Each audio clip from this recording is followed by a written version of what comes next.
We have a very pleasant day weather-wise ahead for us here. We are in the region. We're looking at some sunshine, very comfortable. Starting to notice a few things like a little cooler, less humidity as we get into the later part of August, and of course, maybe getting a hair earlier, but we won't get into that. Good Thursday morning, and thank you very, very much for making us your top choice for news talk in our listening region. Our streaming numbers are really going up and up and up. Hey, Google, hey, Alexa, play the pulse of an H, 9 to noon. Good morning, New Hampshire. Just play the pulse of an H. And of course, our AM and FM network of stations. We're adding extra signal strength over on the seacoast up into Maine, 98.7 FM. If you like that HD digital clarity too, on top of 98.1 FM, 1270 AM. WTSN 107.7 FM in the Lakes region. We have you covered as well with additional signals. So we are cranking away here and hopefully you're having a good start to your Thursday. Our poll question up on X this morning, J-Dog. And Governor Kelly Ayotte has signed a measure which basically in rare situations for rare illnesses and rare diseases will allow for more open care or things that will be approved that would previously were not. So do you approve of extra, for example, options for rare diseases? Yes or no? I think the resounding answer should be yes. So we should open that stuff up. J-Dog, results from yesterday, and we'll update you on our blood drive, which is into day 2 this morning at the Doubletree Hotel, downtown Manchester. It's the Gail Singer Memorial Blood Drive. J-Dog, good morning.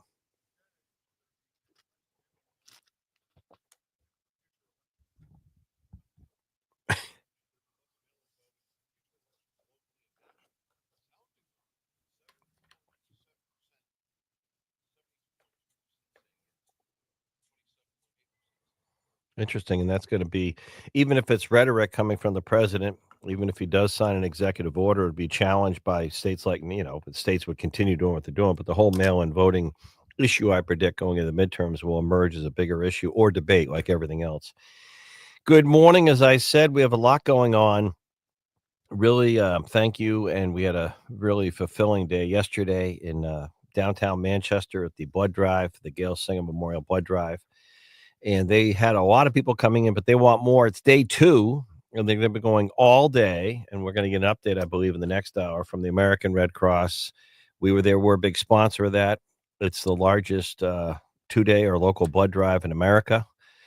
One of the district manager for the American Red Cross in New England joined us, and she had said she had lived in Atlanta, Georgia for, I think she said 16 years, never saw anything like this blood drive that we do that the Steven Singer and his family organized in Manchester, New Hampshire. It's very important. I learned a lot yesterday, including from the CEO of Elliott Health or Healthcare or hospital, the health systems in Manchester, Greg Baxter, Dr. Baxter, telling us that the biggest need his hospital has for blood is, believe it or not, young mothers in delivery of children because of some clotting or bleeding issues. That's the biggest demand. So you never know who's going to need it. And that's day 2.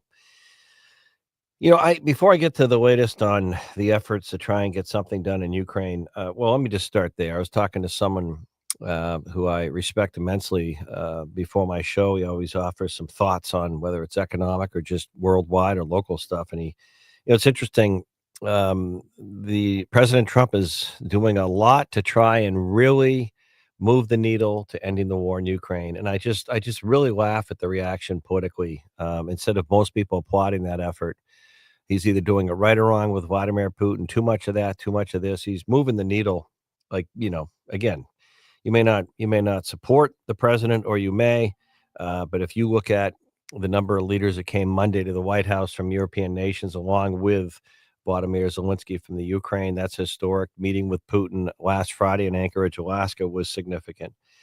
What did the previous administration do with the war in Ukraine? I was curious. Other than sending American taxpayer money, what did they do? What did they do? What did they do in terms of really trying to end the war? The war is going to end, like it or not, when Putin and Russia really want to end it. That they're the aggressor, they started it, they're the bigger power. But what did the previous administration do? It's interesting.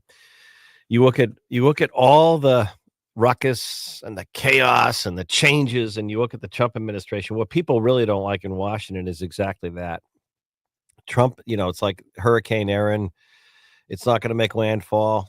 We're going to see some higher seas and stronger rip currents from Hurricane Aaron. We'll be checking in from Hampton Beach this hour in terms of the rip currents. Alicia Preston Xanthopoulos, she's a rip current. She'll tell us she was right on the beach. But um, if you exactly what Washington doesn't like Trump does. He's a disruptor. He's taken on everything, just looking at efficiencies, changing things, shaking up things, exactly what people in Washington didn't like. The insiders wanted more of the same. Puppet government, big special interests, don't change anything, no disruption. Trump runs against the establishment every day. No one really controls him, drives some people or many, many people in Washington berserk, bonkers. I think it's kind of interesting. And I think it was necessary. Talk about a big shaking up. It's a big, huge shakeup, and a lot's getting done. But you look at the effort to end the war in Ukraine. Exactly what did the Biden administration do to perpetuate that end? What did they do? I'm just curious. What did they do? Some people like that, though. They like really nothing really happening. They like that. Some people like that. I get it to a point. Hey, what's going on with? I don't know if you've heard this story. So even in Boston, it's been happening. So the new cool thing with young people who really don't care about their health, well-being, or life and have nothing else to do with social media, these young people are riding these bikes and bicycles on busy, busy roadways and highways or bridges or tunnels. And it's a big new thing. Bikers flooding Boston Highway. One actually crashed into a police cruiser. So Boston motorists captured the moment. Over 100 bikers. They go onto a highway, believe it or not, or down in the middle of a road, and they just start doing these wheelies. And there's just all these bikers. So these kids, and so the incident was initially reported about 2 p.m. on Saturday after Massachusetts State Police received a call regarding a group of people on bicycles, electric scooters, and dirt bikes on the O'Neill, the tunnel. And here, so they kind of blow through traffic lights. They just go down the middle of the road. Motorists are afraid they're going to hit them. They just take over the road.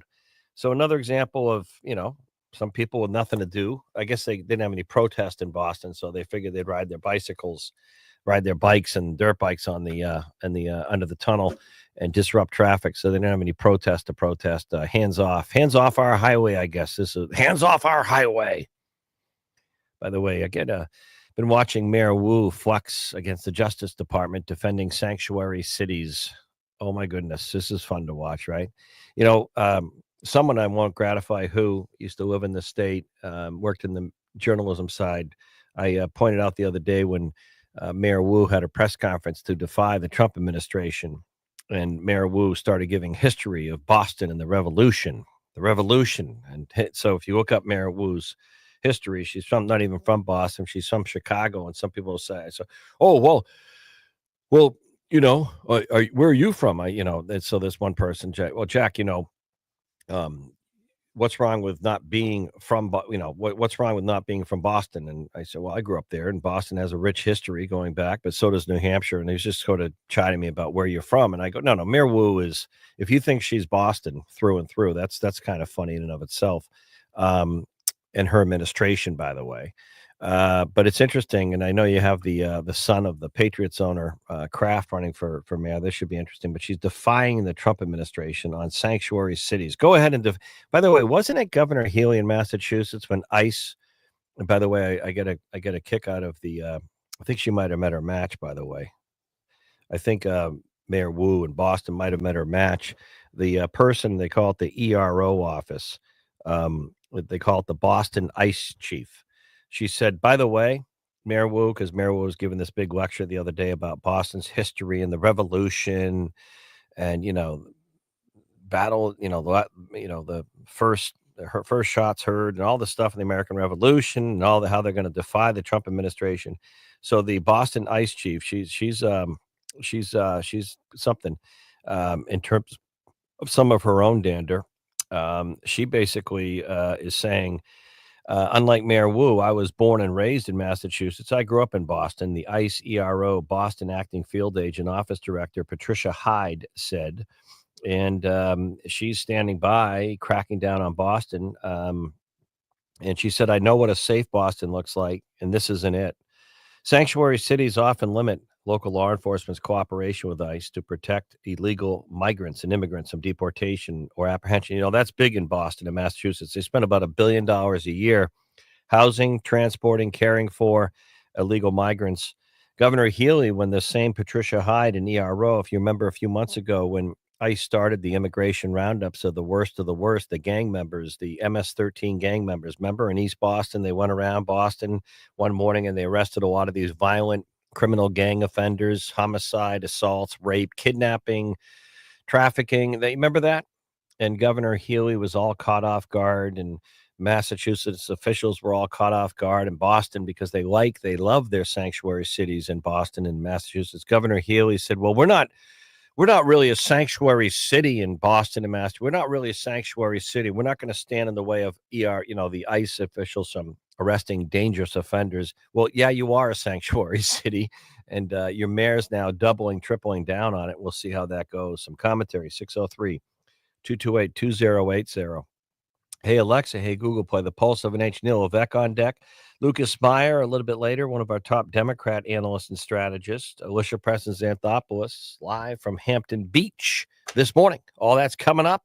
Hey, Google, hey, Alexa, play The Pulse of an H. Jack Heath, J-Dog on the boards. We are back in just a few.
Neil Levesque, Institute of Politics, St. Anselm College. So, kind of a potpourri across the board of things this morning. Neil, good morning. How are you?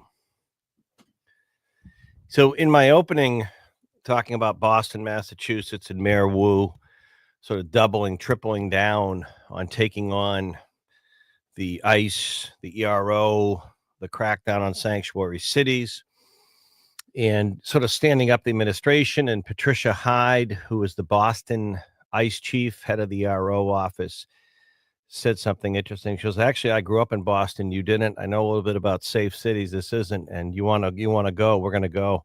So there's a little battle going on there. We see that in Washington D.C. with the federal task force. I think there've been over 500 arrests now in Washington, the capital, and sort of clashing with the Washington D.C. mayor. Is this necessary? We're safe. We don't have a crime problem. We saw it in L.A. with Karen Bass after the ICE immigration protest, which turned to riots. I think most people saw and National Guard. So you're seeing this now in major cities, including Boston, DC, Los Angeles, maybe New York City.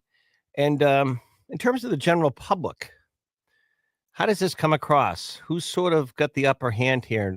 8 out of 10 people, do they approve of the crackdown on some of this stuff, sanctuary cities, crime? Or is this becoming more of a turf, state versus federal stuff? What do you think?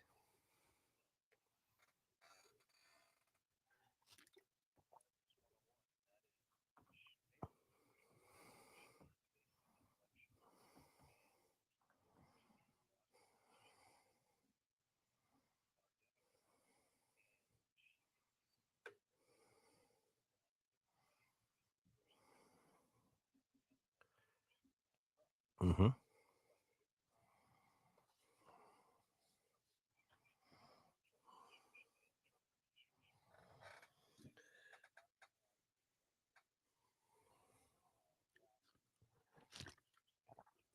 Yep. Yep. What is it, Jada? What is Robert Kraft's son's name who was running for mayor? That's not John. Jonathan's the Patriots, not president. President, it's his brother. Anyway, go ahead, Neil.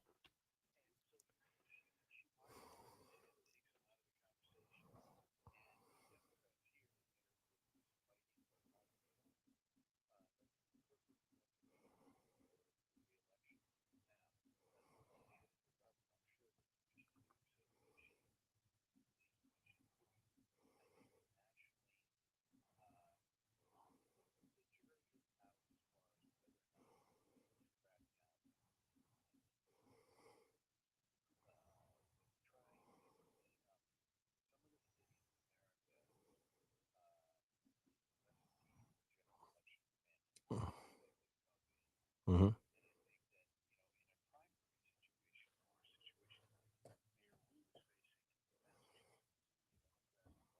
Hmm. Well,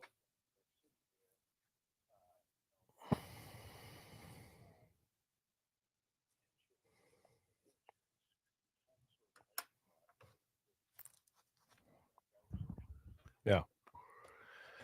Now, real quick, yeah. It's by the way, Josh Kraft is the name of the Kraft son is running for mayor. It's interesting though. Here in New Hampshire, though, what a contrast! You saw Kelly Ayotte successfully win the governor's race, saying things like, "Don't mass up, New Hampshire. Don't mass up. Like, don't mess up.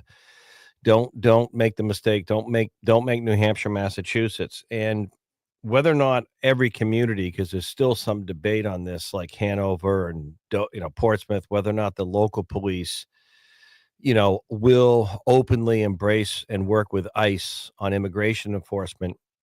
I think New Hampshire did pass a law, and Kelly Ayotte, one of the first things she signed proudly was, "We are not a sanctuary city state." Correct?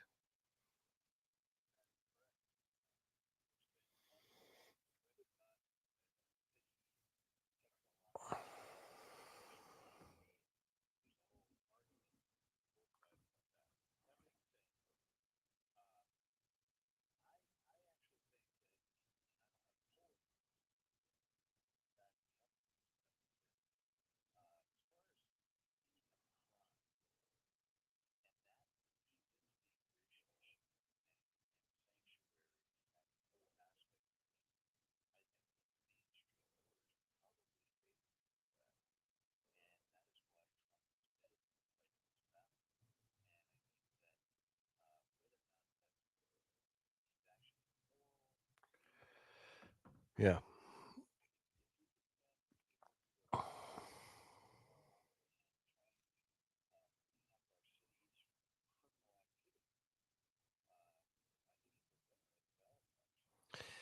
Interesting. What else is catching your eye, politically speak Yeah, go ahead.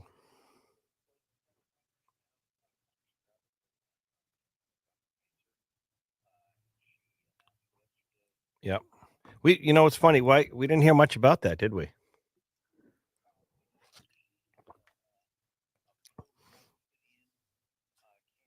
Yeah.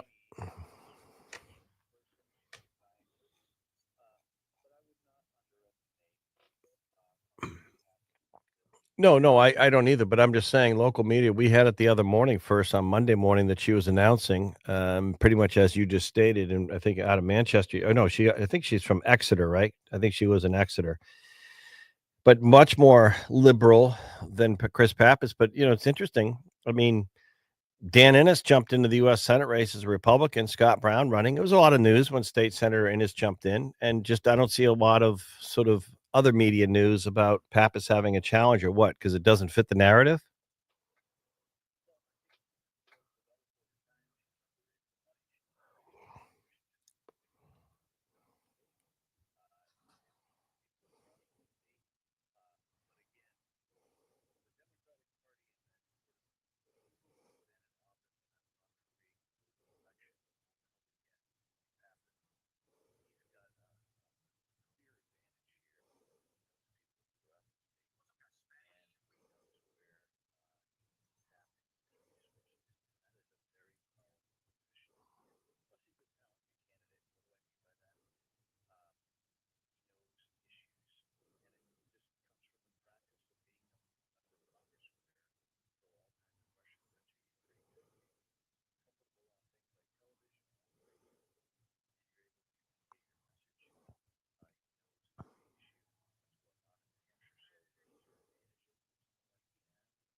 Yeah.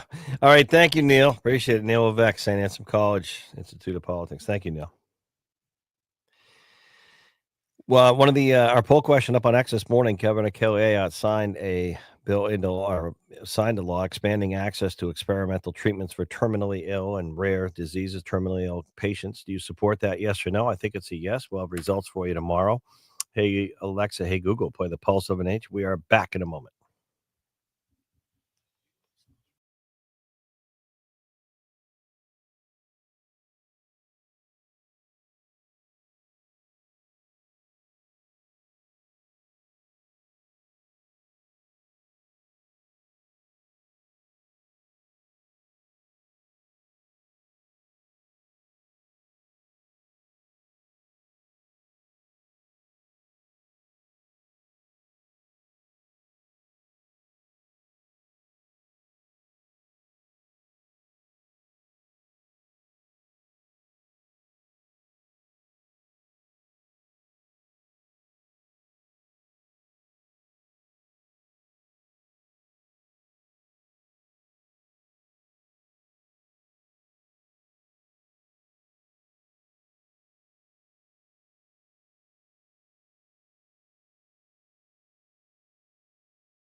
Um, Earlier in the week, we had the news break out of Madbury, New Hampshire, and the terrible, sad, awful, gut wrenching story of a husband and wife and their two young children found dead in the home in Madbury.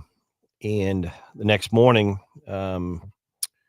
you had heard in the show here, just from a lot of people that knew the couple, the Longs, the couple, um, just reaction about knowing them personally and whether they golfed with the husband in a league as recently as last Friday or knew the mom.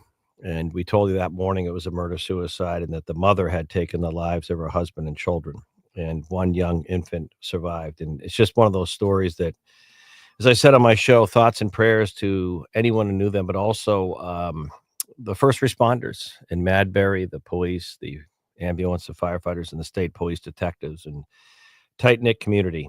And the social media. This is where social media is so cruel.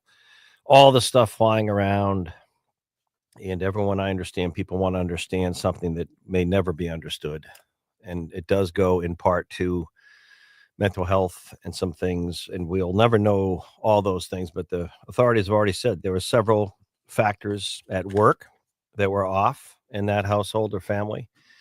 It not may not be any one factor, but things added up. Obviously, the mother took the action she took is sad and pathetic. It's just awful. It's just one of those just awful stories. But it's actually gone. I saw one of the European and national media picking it up now, and it's just sad. And I just, you know, this is where you just would hope that the social media stuff just, please let it die down and don't believe everything you see. And really, no matter what was at work, whether she had some issues where she worked, whether she was battling severe mental health, as her TikTok videos a lot of people have looked at, and her talking about depression and her kids and everything that was going on. Her husband was also battling I guess, a terminal illness with brain cancer. He worked at Oyster River High School. The principal there had released a statement the other day. I think he was a school psychologist. No matter what you hear, it really is not going to change what happened or make you understand what happened. It's just one of those just very, very sad stories. So thoughts and prayers to Madbury still. All right. I want to switch gears. We are going to go to Lucas Meyer a little bit early this morning, one of our great political analysts and all stars, is straight to the dome on the Democrat side. Good morning, Mr. Lucas. Good. You doing all right?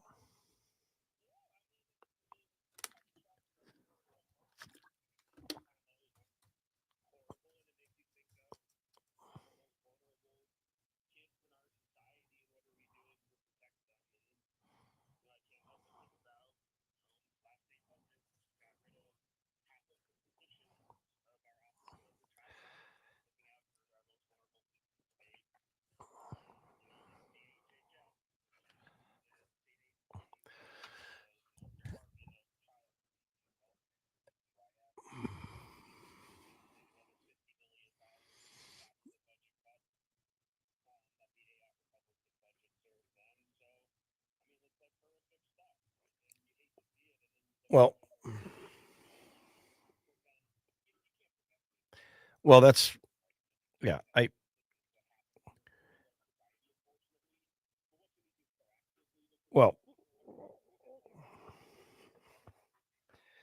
Well, okay. I let you finish because I don't want to politicize what happened in Madbury.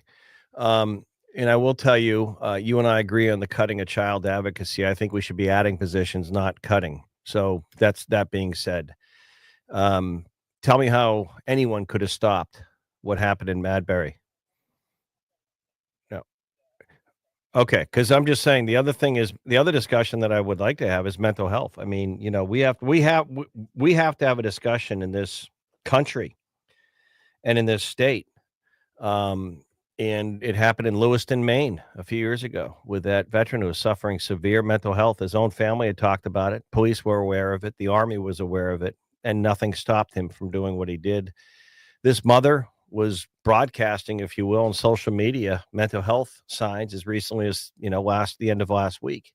So in our system, what do you do? Police officer goes by and does a wellness check saying, "Excuse me, ma'am, someone who knows you noticed you've been putting out some very disturbing TikTok videos talking about your family. How are you doing? Do you want to harm yourself or your family?" "No, I'm fine. I feel fine. I'm just expressing, I'm venting. My husband's sick, blah, blah, blah." What are they going to do? Lock her up? No. Is it really hard? But what we have to do is understand that mental health is the number one problem in our healthcare in New Hampshire in this country. And we do very little to open up the dialogue on anxiety, depression, suicide. So that's a problem.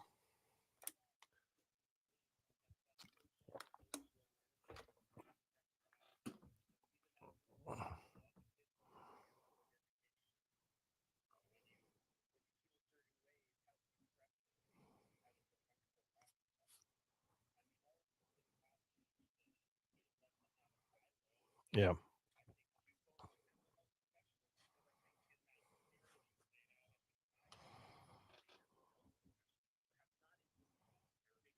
Yeah. Right. Right. Yeah.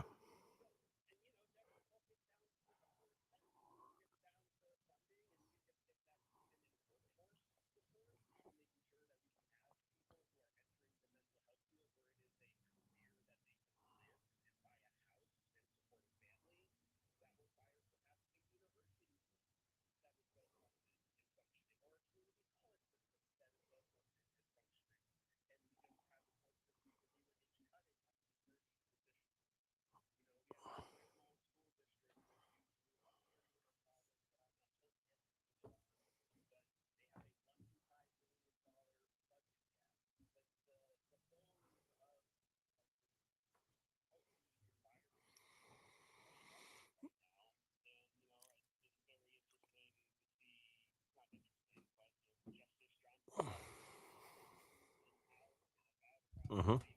Yep.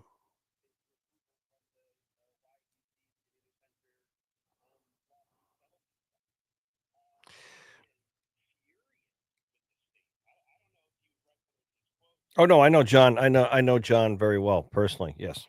Yeah.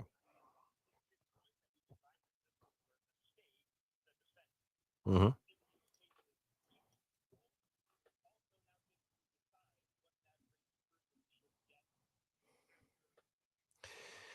So, yep. Well, yep. So, quick question for you. There's certainly no question. Every state really was seeing less federal money, and things are definitely were not enough money to go around. And I think anyone would agree that things were more lean in this budget. State of Maine, same population, bigger state. Physically, they had their challenges. They chose to raise a bunch of taxes versus some of these cuts, but the Republican legislature lived within its means. And so you're pointing out a lot of things on Claremont University system, University of New Hampshire budget cuts. You're talking about the YDC story and all these things. So some would say those are ripe issues for a Democrat to run for governor, and you and I know so far no statewide person has stepped up to do it. But if someone were, and someone will eventually, presume to challenge Governor Ayotte, who no doubt will get the Republican nomination. These things you're pointing out, not enough money on education in these areas and so forth. So if you're the Democrat running for governor in this next session, knowing the budget was just passed, what are your solutions to spend more in these areas given the current budget? Would you be, if you're running, would you be proposing three new taxes to pay for this, or what are the, how do you come up with more money?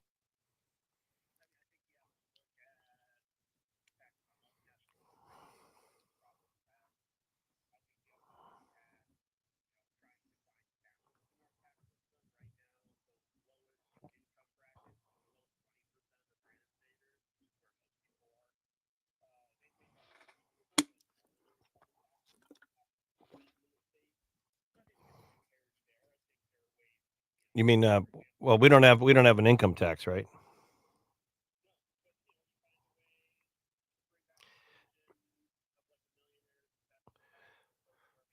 But do you think a Democrat running will propose a sales tax or something like that or not? No, no, no. I'm asking in New Hampshire if a Democrat's running looking for more money, would a Democrat propose a sales tax?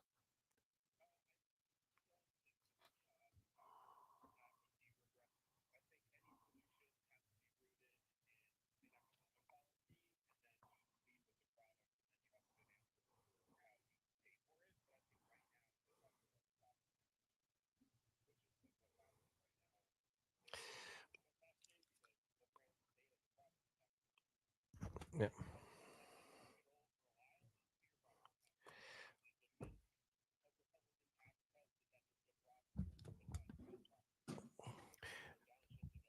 W-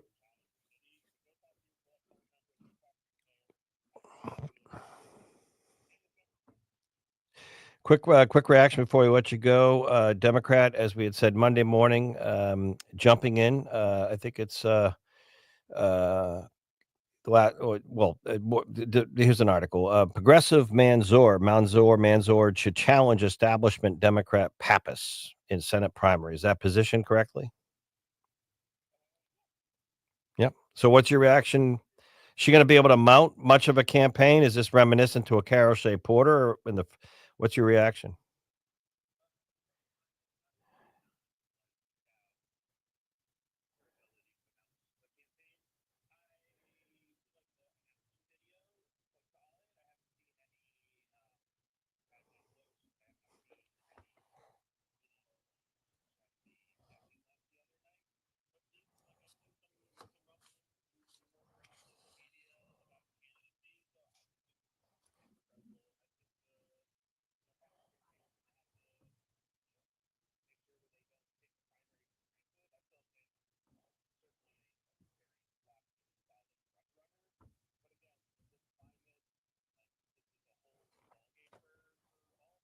Hmm. Yeah.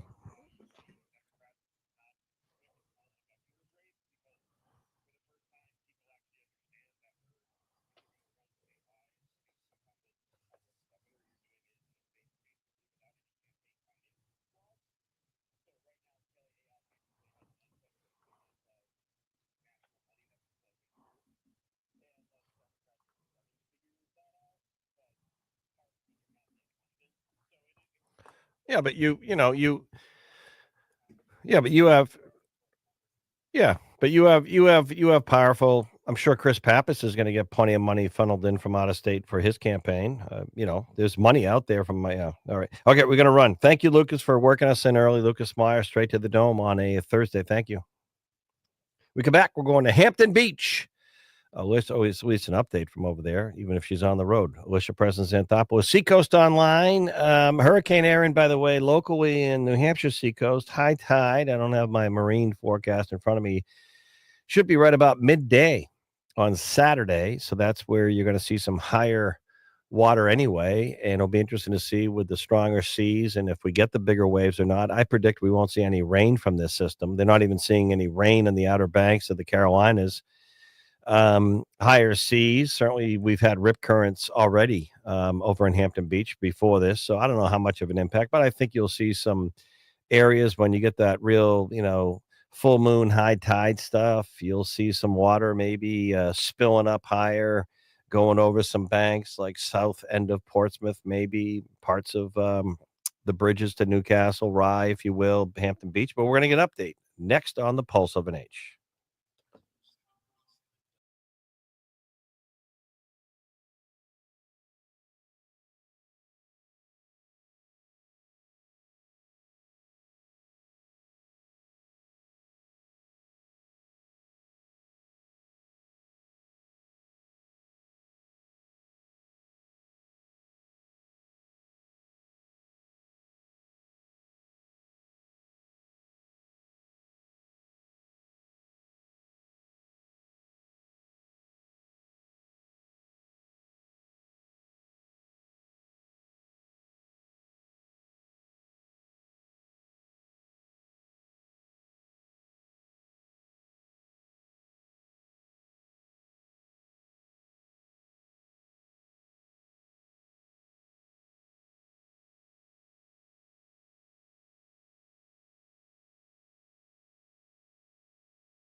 All right. I appreciate it. J Dog, thank you. Alicia Preston's Anthopoulos. She's already evacuating Hampton Beach. Good morning, Alicia.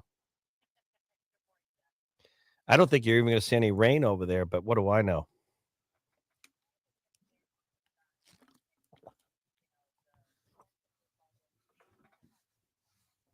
Yeah.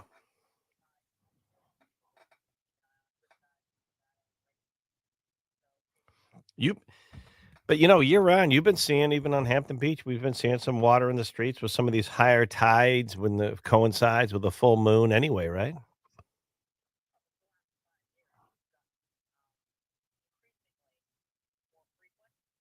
Right.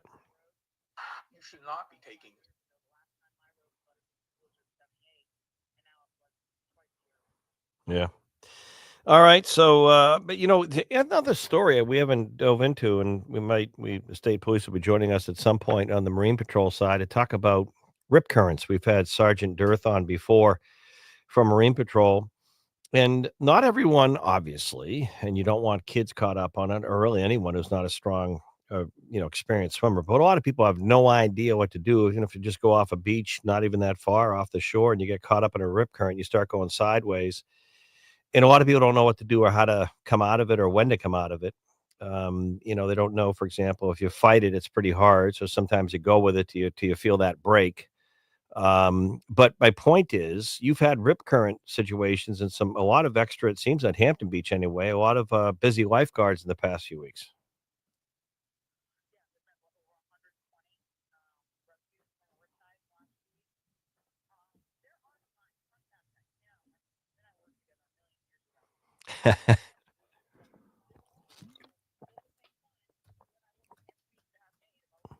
I forget that. I'll give you credit.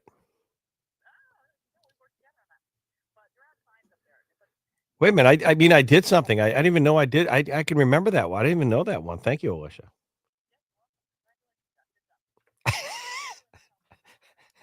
I'll tell my buddy Joe Moore. He'll get a kick out of that. Go ahead.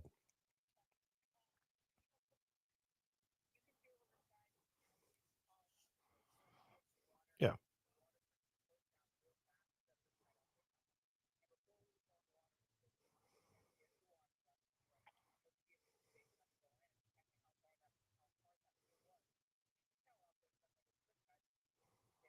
Mhm.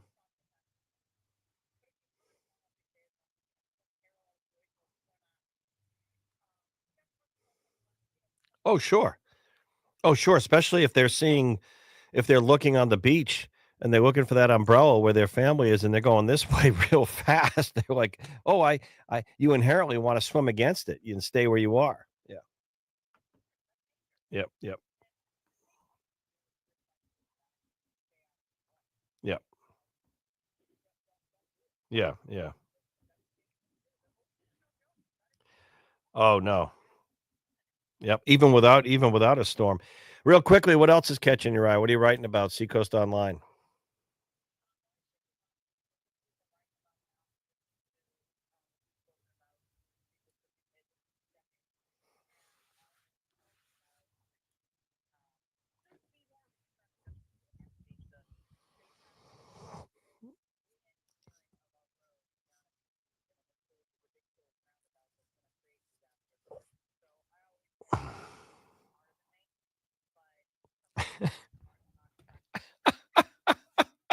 You know the story. You know the story from my growing up, if I ever grew up. I think it was down at Sturrow Drive right near the Fiedler Footbridge or one of the tunnels, decades ago. Tractor trailer from out of town got stuck. The hood, the top rig got stuck and caused this huge backup. And they brought in all these engineers and the highway people, and they're figuring out, scratching their head, what can they do to get the truck out? And I guess some kid about four vehicles back, a young girl goes, "Why don't they just let some air out of the tires?"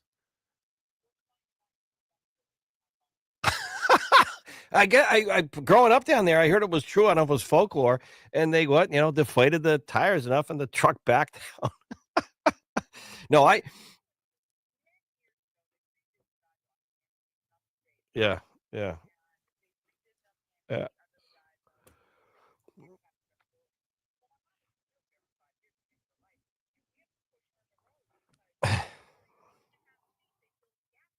Yeah.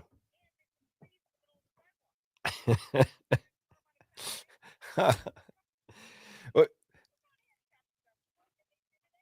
you know,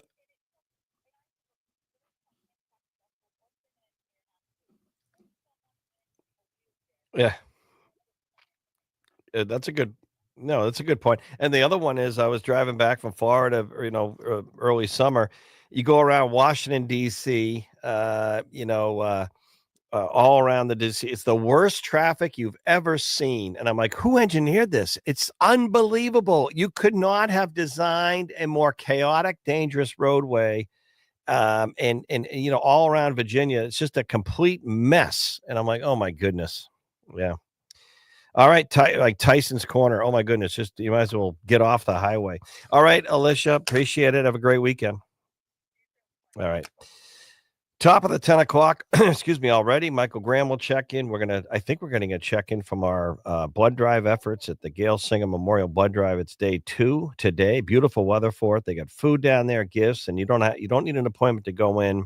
They'll meet with you. And if you qualify to give blood, it's the largest 2-day blood drive in America. It's right in Manchester. We were there broadcasting live yesterday. We're a big sponsor. We want it to go really, really well. Only about 3% of the 62% of the population who are eligible to give blood actually do. It's needed for kids, terminal illness, accidents, you name it. Blood only comes from one place, despite artificial intelligence. Blood comes from humans.